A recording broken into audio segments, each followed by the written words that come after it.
I spent my darkest nights in a diner with a man everyone called a vampire, only to learn he was saving us all from the shadows of 3 a.m. in a small town where whispers carried as far as the wind. There was a man named Walter, who ran the 24-hour diner that never seemed to close its doors. The locals called him a vampire, a half-joking nod to his ever-present figure behind the counter, no matter the hour.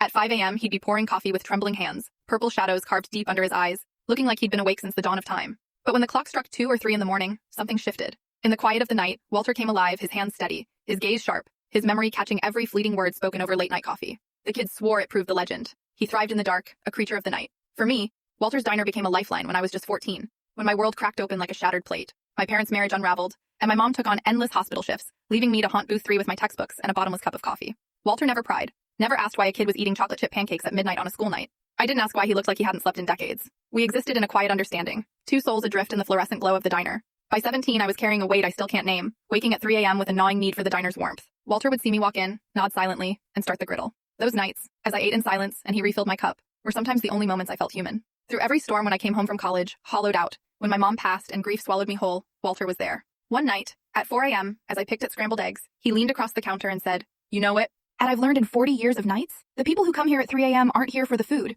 They're looking for a reason to see the sunrise." When my mom's funeral came, someone covered every cost, no questions asked. I knew it was Walter. He just shrugged when I tried to thank him, turning the conversation to baseball like it was nothing. The last time I saw him was the night before I left town for good. He was wiping down the counter at 4 a.m., his voice soft but steady. "You know what makes me proud? Watching my kids grow up and leave this place behind. Don't be a stranger, but don't be a regular either. The goal is to not need this diner anymore." When I was 28, I got the call that Walter had passed, finally at rest. I braced for a quiet funeral, maybe a handful of mourners. Instead, I walked into a church overflowing with faces, teenagers, elders, strangers bound by one thing: Walter's diner. His daughter stood at the podium, her voice trembling. Most of you don't know this, but Dad hadn't slept more than 2 hours a night since 1973. A drunk driver broke something in his brain, something that never healed. He bought the diner because he said the worst part wasn't the exhaustion, it was being alone at 3 a.m. He figured if he had to be awake, he'd be awake where others might need a place to go. The room fell silent, heavy with the weight of her words. One by one, people stood. A woman spoke of her divorce in 2003, an old man of waiting for news from a war, a teenager of a night she almost ran away. Each story echoed the same truth. They'd found Walter's diner in their darkest hours, and he'd been there, a quiet anchor until dawn.